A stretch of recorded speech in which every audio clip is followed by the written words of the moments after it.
Listening is a skill, but many of us do it poorly. And if we can learn to do it better, it can produce dramatic improvements in our life.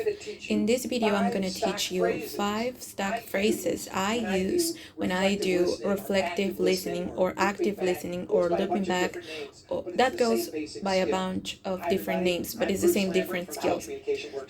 Hi everybody, I'm Bruce Lambert from a channel where I teach you communication skills so you can advance your career, improve your relationships, and be more confident. Unheralded skills in communication. Most of us think about communication is about talking, about how we say things or being articulate, being creative, thoughtful, funny, being charismatic, and so on.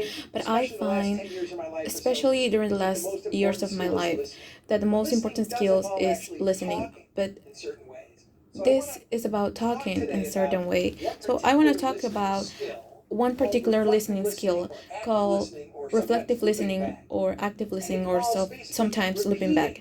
That is basically repeating what someone just said in order to confirm that you understood it, to show that you are paying attention. If you remember my previous video on active listening, which I linked to, that video talked about how one way to help people feel confident or better when they are emotionally upset is giving them an opportunity to elaborate on their feelings. And reflective listening gives people the opportunity to do that. It is just an incredible, powerful tool, and I strongly recommend you to take some time and use it. I'm going to give you 5 phrases when reflective listening. This is the kind of technique that sometimes we think about techniques that are just devices or mirror techniques in the way we use that we are being unsincere or unauthentic. But that's not true. If you use things without the authentic desire to listen to people and care about them and be kind to them and to show concern and empathy to them, if that authentic feeling is not inside of you and doesn't show in your intention, then I think that these things may come across as techniques, and people may call you on and say, don't use that BS. But when authentically, with a sincere intention to listen to somebody and try to help and understand what they're saying, then you can use these phrases that people don't notice. They don't use that they're using any technique, and I don't even notice that I'm using that technique because I've incorporated so much into my own personal style. And I do worry about some of my friends and family notice that I would use in these techniques with them and think that I've been being inauthentic, but that's not the case. This is the way I'm communicating now. So these are the phrases I use. Number 1, you are X. So let's imagine about in a scenario where you're talking about with someone that is angry somewhere about a place like a date or a meeting. So when you're talking and they're really angry, so you're angry with me for showing up to this meeting late. You think that I'm being disrespectful to you, but showing up late to this appointment. I just say, you are whatever I'm observing. Notice that these phrases are not the key to empathic listening, but the key is focusing on whatever people are saying or feeling and then just blanket these phrases. These phrases are just a template to ensure your observations. So it's very important to pay attention to people's nonverbal behavior. But as we're trying to determine what they mean and what they're feeling, we use these phrases to allow them to elaborate on their feelings. So if someone is starting to get angry with me, I would be saying, you are getting angry with me.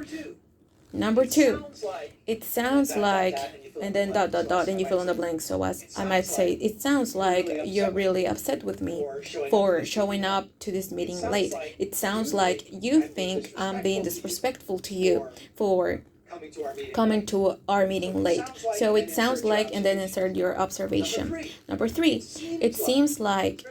This is very closely related to the other. I promise you, these are promises. I promise you, this is all very unique, so you don't start to sound repetitive.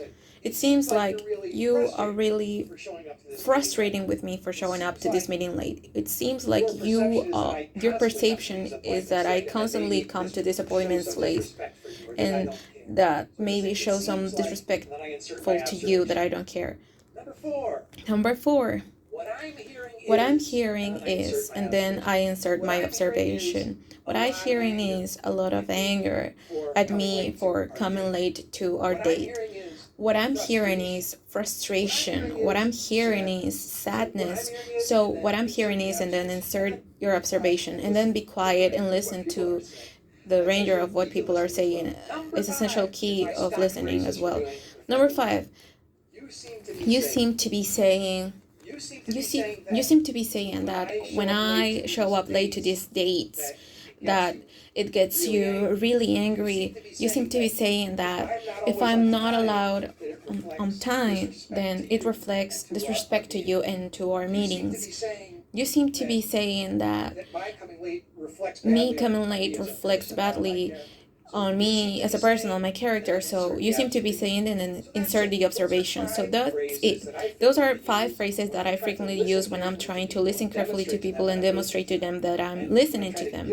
And I try to give them an opportunity to elaborate on their feelings so that I can understand their feelings, their intentions, their thoughts, their beliefs, so that I can do a better job listening, so that I can do a better job communicating.